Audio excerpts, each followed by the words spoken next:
നമുക്കൊക്കെ പരിചയമുള്ള രണ്ട് ചെറിയ ജീവികളാണ്. ഒന്ന് ഹണി ബി, തേനീച്ച, മറ്റൊന്ന് ഈച്ച. ഈച്ചയെ സംബന്ധിച്ചിടത്തോളം നമ്മൾ എല്ലാ ദിവസവും കാണുന്നൊരു ജീവിയാണ്. നമ്മൾ ഭക്ഷണമൊക്കെ ഇട്ട് വെച്ച് ഡൈനിങ് ടേബിളിലൊക്കെ വെച്ച് കഴിഞ്ഞാൽ അവിടെ ഉണ്ടാവും ചങ്ങാതി. കുറച്ച് കഴിഞ്ഞ് നമ്മളൊരു വേസ്റ്റൊക്കെ കൂട്ടിയിട്ട സ്ഥലത്ത് അവിടെയും കാണാൻ പറ്റും. നല്ല ഫ്രൂട്ട്സൊക്കെ കട്ട് ചെയ്ത് വെച്ചാൽ അവിടെയും ഉണ്ടാവും. ടോയ്ലറ്റിൽ പോയി കഴിഞ്ഞാൽ ചിലപ്പോൾ അവിടെയും കാണാം. നമ്മുടെ ഫ്രണ്ട് സർക്കിളിൽ, നമ്മുടെ കുടുംബത്തിൽ, നമ്മൾ വർക്ക് ചെയ്യുന്ന സ്ഥലത്തൊക്കെ ചില ഈച്ചകളുണ്ടാവും. അവർ ഇൻവോൾവ് ചെയ്യേണ്ട കാര്യത്തിലൊന്നല്ല അവർ ഇൻവോൾവ് ചെയ്യുക, എന്തിലും പോയി തലയിടും.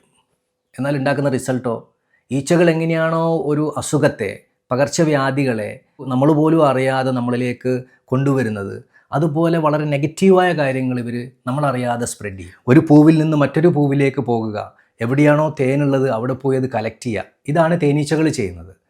അതിൻ്റെ ലൈഫിൽ മരണത്തിന് മുമ്പ് താൻ ശേഖരിച്ച മുഴുവൻ തേനും കുടിച്ച് തീർത്തിട്ടല്ല ഒരു തേനീച്ചയും ഈ ലോകത്തുനിന്ന് മരണപ്പെട്ടു പോകുന്നത്.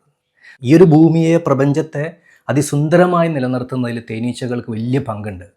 പോളിനേഷൻ പ്രോസസ്സിൽ തേനീച്ചകൾ വഹിക്കുന്ന പങ്ക് വളരെ വലുതാണ്. നമ്മുടെ കുടുംബത്തിൽ, നമ്മുടെ സമൂഹത്തിൽ അത്തരം തേനീച്ചകളാകുന്ന മനുഷ്യന്മാർ ഉള്ളതുകൊണ്ടാണ് ഇന്നും ഈ ഒരു ലോകം വളരെ ഭംഗിയായി നിലനിന്നു പോകുന്നത്. ചിന്തിക്കാനുള്ളത് നമ്മൾ ഏത് ടൈപ്പിൽ പെടുന്നു എന്നുള്ളതാണ്.